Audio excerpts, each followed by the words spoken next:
Welcome. You're listening to the Keeping Ashland Healthy podcast, a podcast production of the Mental Health and Recovery Board of Ashland County, Ohio. Thanks for joining us.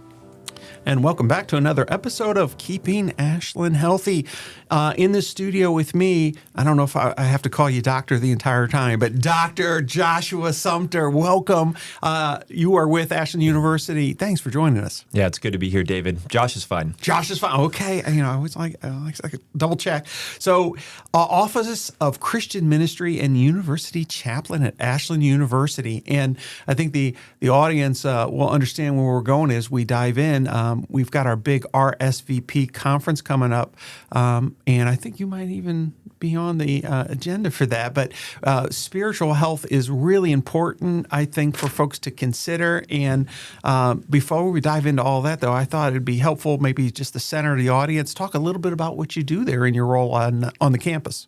Yeah, I really have an exciting role at Ashland University. It's twofold. I serve as executive director over a staff of campus ministers who operate in the lower chapel, so the Jack and Deb Miller Chapel. There's a bottom part to it where we all reside, and our campus ministers lead ministries every day. Every night there's something happening in the lower chapel or other places on campus, and so I help them, resource them, show up for them, support them, help them tell the story that God's writing on our campus, and tell that to a broader audience, and work on behalf of them with administration to help extend our faith story and what's happening in the lives of our students to a broader constituency. And that includes the Brethren Church, that includes our alumni, that includes prospective students. And so that's a bit of the executive director side, the administrative, but also on the university chaplain side, it's showing up for students, it's showing up for faculty and staff and journeying with them in a very relational way. And so I have this twofold administrative component, but also a relational component. Students, faculty, and staff, all three. Yes. So university chaplain, we typically think, oh, you're here for the students, but our faculty and staff, they need chaplaincy as well. No, that's awesome. I didn't realize that. Okay. One of the things that I was struck by when I was reviewing a little bit with your bio is I always love it when people graduate from a university or college and then come back to it in a different capacity. I once threatened to do that to my high school teachers. And I didn't do it. They breathed a sigh of relief. I told them I was going to come back, but I ran into some professors at the University of Akron where I went, and they said, "No, you don't want to be in education." So I did not go back. But you did come. You did spend some time at Ashland University as a student, and then have come back now in this role. And I just thought, how did your experience as a student maybe assist you or help or frame how you do your work now? Because I have to imagine that would have had some kind of impact. Yeah, I'm an Ashland University graduate, 2007. Stayed for a couple more years and graduated from Ashland Theological Seminary with the master's in 2010 before heading off to Western Pennsylvania for about 15 years. And so, as you said, I've come back to my alma mater, and it's a bit, at times, nostalgic. I see places, I see people that are still there from when I was there, people that invested in me and that shaped my story. But when I think back to my time as a student, almost everything that I do now, I can see touch points, I can see the echoes or the ripples of the ways that people impacted me as a student at Ashland. So you hear a lot about accent on the individual. I experienced that in a very real way. I just told our football team, my life is not the same because I went to Ashland University, and that I met key mentors. When I showed up at AU in 2003, I had no concept for college. My parents are both factory workers. They both recently retired. I was a first-generation college student, and I felt like I was wandering in the wilderness. I felt like, what is this supposed to look like? What am I supposed to do for a job or a major or, I have to make more money than my parents? And I was just asking all those questions. And I had mentors that I had left back home. But when I arrived at Ashland, besides it had amazing food, I really loved the dorm experience. I met some good people, but I was missing out on the mentor piece that I left back home. I see. And I was sitting in a class exploring the Bible, and Dr. Don Reinhardt, who passed away in 2016, he knew my name. And he would follow up with me, and he would ask me questions. And this individual, this professor, he was like a pastor teacher. And he modeled something to me that, one, it imitated Jesus, but two, he modeled a way of being a teacher that showed up in a very pastoral way. And I hadn't seen that before. Yeah. Andy just kept finding me on campus. And so he's one of those key mentors that later in life, as I was sitting in interviews and people would ask me, so how will you do this role? Yeah. How will you do this at this other university I was working or even at Ashland? I keep going back to what I saw in him. Yeah. And I realized that I was doing things that he did as he showed up for students, as he saw students, as he knew students. But he was still teaching. He was still an educator. Yeah. But he was doing this pastor-educator thing. And I've just mimicked that throughout my life in the ways that I want to show up for students. I had a ton of other mentors at AU. I had a work-study job with the baseball coach, John Shalley, and the way that he just cared for me as a first-year student, or Reverend Joe Magalette, who's been in ministry at AU since 1988, Fellowship of Christian Athletes. He said, I want you to be a leader. And I was like, oh, me. And he just said, now you're a leader. I want you to go and lead other students on campus. And so to have this collection of mentors show up at a pivotal time in my story, it shaped me and actually impacted my call to ministry. It impacted the way that I understand higher education. It impacted the way that I see students. No, that's great. And what a legacy for those mentors. I think when we think about all of us, audience, I ask you to think about this, these key people, in your life. And as you said, Josh, you kind of emulate some of those things that you experienced because it was impactful. And if we were to interview a lot of those folks, I bet you they had mentors too. And I bet you they might be doing, and I just think that, we often talk about standing on the shoulders of those who have come before us. And I like that you mentioned that because we do. We pick up these things that mattered to us, that were influential, things that made a difference, and then we just try to pass that on. But it's like a living legacy of our mentors. I think that's awesome that you're taking that experience and giving that back to folks. So I did want to know a little bit, because you've seen it. You've had a couple different positions now at different places.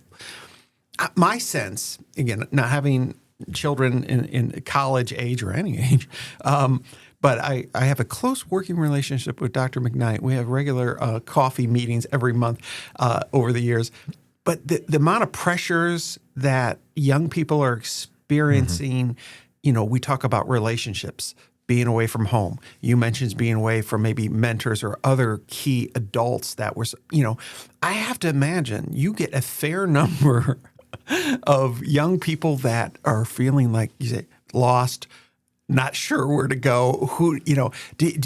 How do you see that work at this point? And how do you help maybe folks negotiate that? Because I have to imagine for some folks, they do that well, but maybe some of them really struggle and maybe need a break or whatever needs to happen. So can you maybe speak into a little bit about what some of the challenges that the young folks, from your perspective, because it's probably different than when I was going, but some similarities I have to imagine.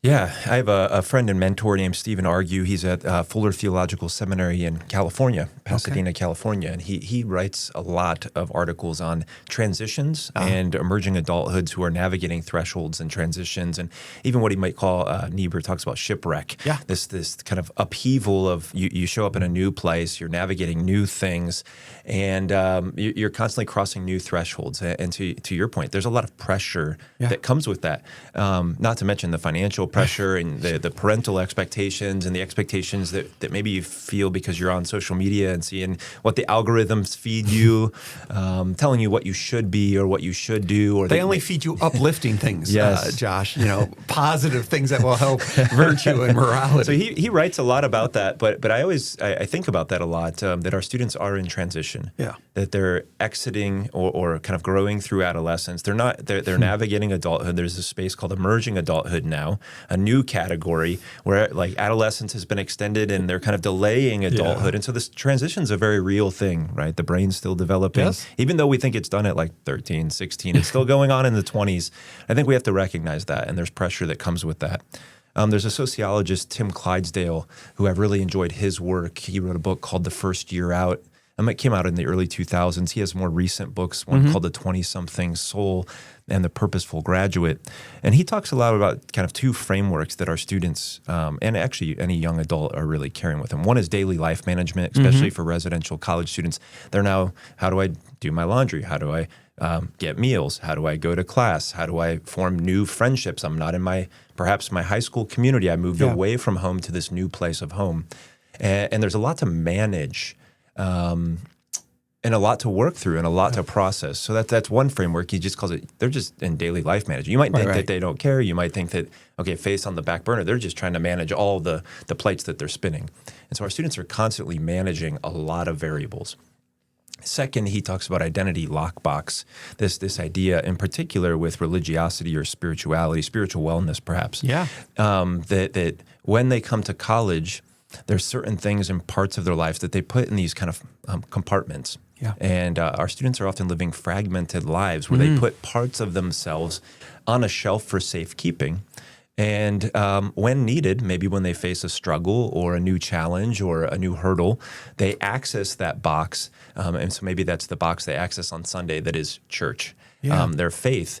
And I think the opportunity for us, in particular in the role that I play at the university as chaplain and for our staff, is how do we help students unlock those boxes as they're doing daily life management, where their faith can actually be at the foundation, not a box, but actually spiritual wellness can be a building block that the rest of their life is built upon.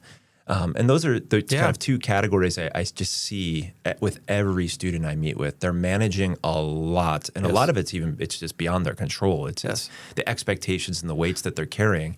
But they've also locked these key parts of who they are into boxes. There's another book that came out recently called Back Pocket God, almost like some of these key parts are a cell phone app, and when needed, I'll access these things. But actually, those are probably the most important building blocks that can help them as they navigate this time of transition. Yeah, no, I'd be curious your opinion on this because I think, I'm active with my local church over in Worcester and have been, in churches my entire life. But one of the more critical times or when kids go off from Christian families to college, especially when they go away, and you see sometimes just all kinds of chaos and drift and things and a lot of anxiety on the parents' part saying, we've lost him, or we've lost her, right? And again, once the young person is away from home and all the structures, the rules, the disciplines, maybe the oversight, and of their church and their faith, their faith, that what they know, what they understand, what they truly believe is really starting to get tested. And sometimes we find out that maybe some of the things that they were espousing were just that. They were things they were espousing just to be maybe pleasing to their parents or other folks, and maybe they're not entirely sure they believed all that. So this idea of spiritual identity and formation and discovery, I have to imagine for some folks, that's a really critical time that you might be able to help and to guide people with.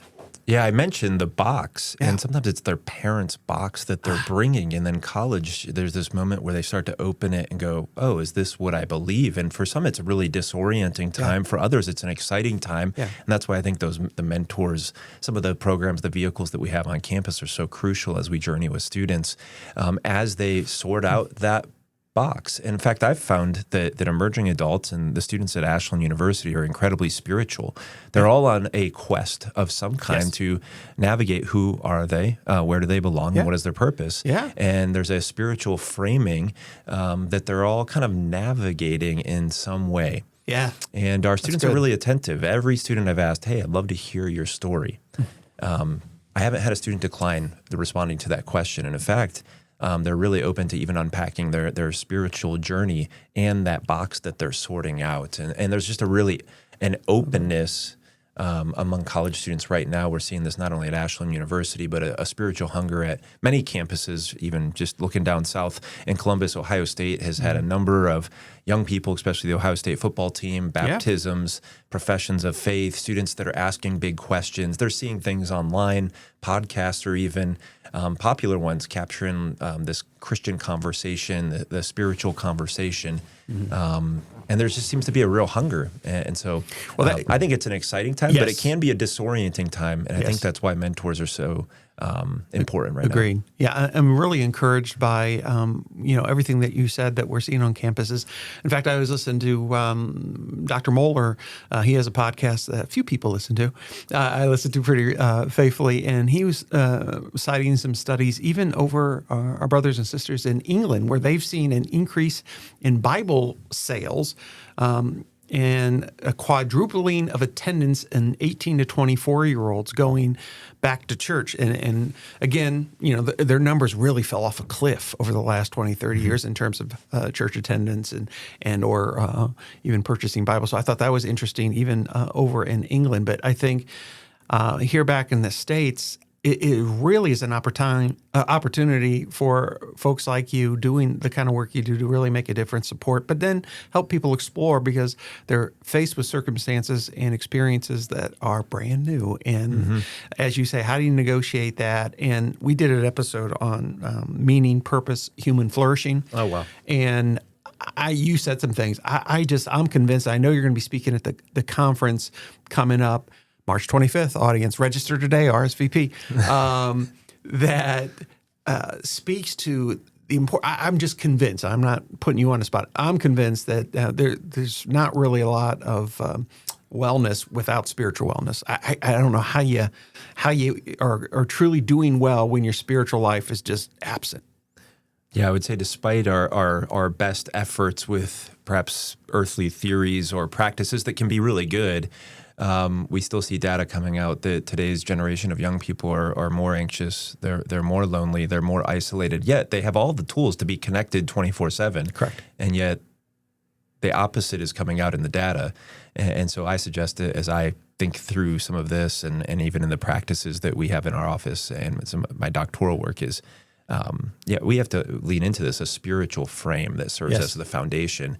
There has to be something that actually transcends some of my best efforts because what we're doing is not working. Yeah, it's that frame is not an add-on; it's a foundation. And as you say, the back pocket thing, it's not something you just pull out and use it in a pragmatic way. But this is a foundational strategy that can be applied, I think, across the board. So, you mentioned that you recently completed a doctoral ministry with research focused on that first-year residential college students, and I wondered, what you discovered about the spiritual and emotional needs of students, particularly during that first year of college. I thought that was interesting.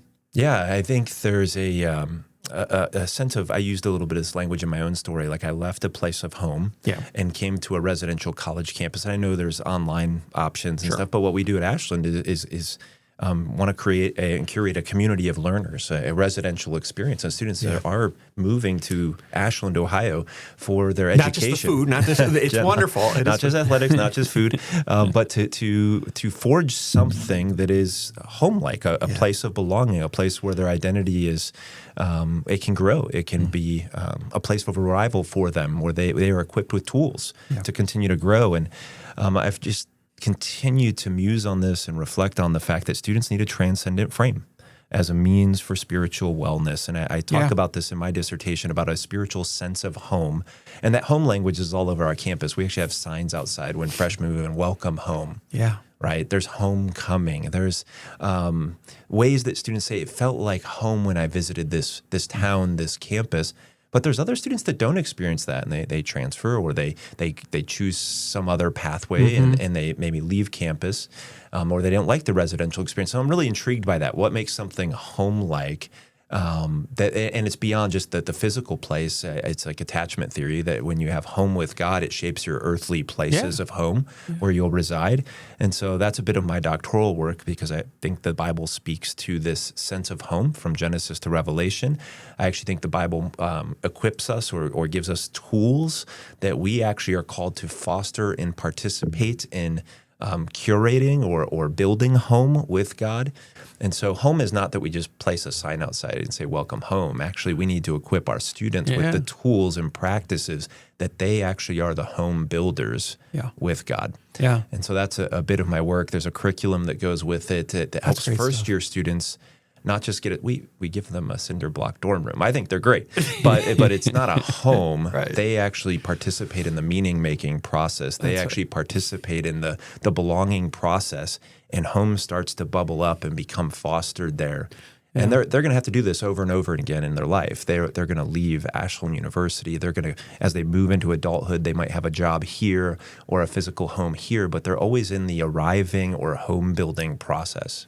And again, there's an old Latin expression, incurvatus in se, so that turned inward, that focus on self. And I have to imagine, particularly Americans, where we're suspect to this because everything in a lot of the American secular culture is focus on you. And again, even acts that on the individual. But I think what you're saying is so often the best remedy is to focus on others. And you create home oftentimes by focus on others and doing for others and maybe not focusing, as MacArthur used to say, navel gazing, stop navel gazing, look a little bit more outward and what you can be doing for others. And it's amazing what that does for you and how that can help build community. That helps, I think, build that kind of empathy or I don't know. No, you just made me think of this past January. I took a group of 12 students to the Dominican Republic where they spent the end of their winter break right after Christmas serving in really remote villages with kids, and there was prayer ministry, there was construction projects. They were doing children's vacation Bible school style ministry. And to watch those students as they not only were growing in faith, but they were putting the other before themselves. They were serving beyond themselves. It was a great week, but then to watch those students come back to Ashland University and they carry that posture with them. And when I run into those students, not only did you have a shared experience and shared memories and some good laughs and meals together, but their experience now at Ashland is different because of that posture of service. We don't have to go to the Dominican Republic to do service. That's right. We can do this right here in our backyard, and there's plenty of opportunities in Ashland, Ohio. Yep. There is something about that. I like how you frame that up, that when we look outward, both transcendently to God, but also in service to our neighbors, it shapes our sense of home, and it shapes the sense of home for others. Yeah, I agree. And I just think the university is very fortunate to have you at the helm, Josh, doing what you're doing. And one of the things I want the listeners, and maybe speak to our listeners in the community, parents, pastors, neighbors, how can we better support college students? Because we talked a little bit before we started recording about the town gown, the relationship between a city like Ashland and the university. But how can we better, as a community, support college students in their spiritual and their personal growth, and in any other way you can think of? Yeah, I have a couple of ideas there. All right. The first one is just simple. I think we need to understand that college students are a gift. Yeah. The way that we see them, the way that we think about them, I believe that each student that comes to Ashland University is uniquely called to come to this particular institution. Sure. And that they are a gift, and we have a call to steward that gift well. Yes, these students are in transition. They're navigating adolescence, adulthood, and we have a call to walk alongside them to actually show up for them in the same way that mentors showed up for me. Yeah. But it starts with recognizing, well, they're not just, oh, look at them, they're on their phone, the stereotypes that they're just here to party or to get their piece of paper. Yeah. Like, we got to stop that. Yeah. And I would say that's on campus, even for employees, the way that we understand the students. And when they arrive, they are a gift. Their parents have actually entrusted us. Their families have entrusted us, and they're navigating their calling. And we have to show up in a very real way and recognize that they're a gift.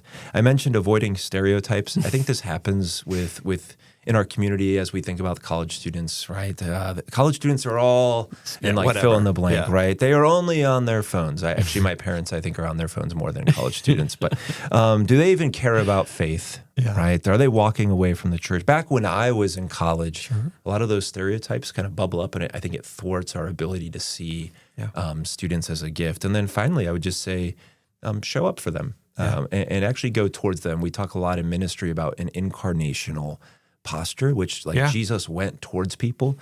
He ate with people. He walked with his disciples. He was not locked in the chapel or the synagogue or holy places. Like, he just showed up. And so one of my values for how I go about my work, and I challenge our staff, is that we can't stay in Lower Chapel. We have to go to the dining hall. We have to go to athletic events. We have to show up where our students are because that's where they're at. And we need to meet them where they're at. And so for the community, for churches, I would say, think about how you see them, that they are a gift, and then go towards them. If they wander into your church, show up and actually give them or honor their autonomy and ask them questions. I think sometimes we're like programmatic. We got to recruit them for something, or we need to show them how great Ashland is. And I think they have a lot to offer us. Yeah. And I think when we pause to ask good questions. Yep. You said something key earlier about listening to stories. And this is something I've been on about for some years with my counselors and social worker, my brethren, and the secular side of it is to do much more listening. You would think that counselors and social workers are trained that way, but more often than not, Josh, I feel like sometimes they forget to listen and ask the person to tell them their story.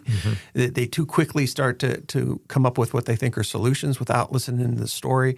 And when the person doesn't feel heard, it's usually not good. Yeah, I had my first week here. I met an older student at the university.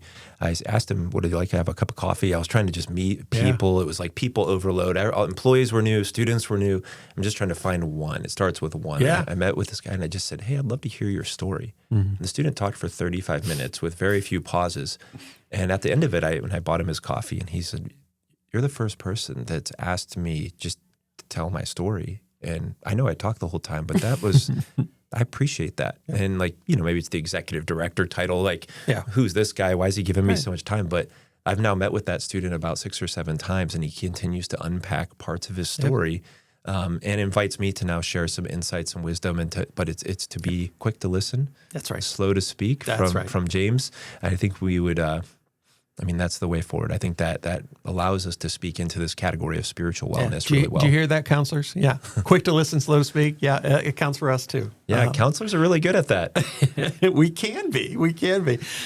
Sometimes we get pressures to move people along very quickly, and sometimes those are the things that go by the way. But those things that go by the way are the critical things that make it work. It's the average amount of time, for instance, like a psychiatrist or a primary medical doctor has to see a patient on average could be 7 to 10 minutes. So you know what I mean? It's quick. People don't feel heard. It's just we have to remember how critical it is to give people space to tell their story and respectful. Yeah. Well, Josh, this has been wonderful. I know you'll be back speaking at our conference. I'm just real encouraged. I can't wait for that. But we've been speaking with Josh Sumpter, who is Executive Director of the Office of Christian Ministry and University Chaplain at Ashland University. Thank you for what you're doing, the difference you're making to, again, students, faculty, staff on campus. We are very lucky to have you in Ashland County. Yeah, thank you so much, David. Yep.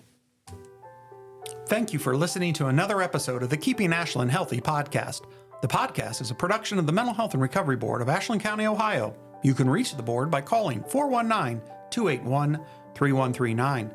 Please remember that the board funds a local 24/7 crisis line through Appleseed Community Mental Health Center. It can be reached by calling 419-289-6111. That's 419-289-6111. Until next time, please join us in keeping Ashland healthy.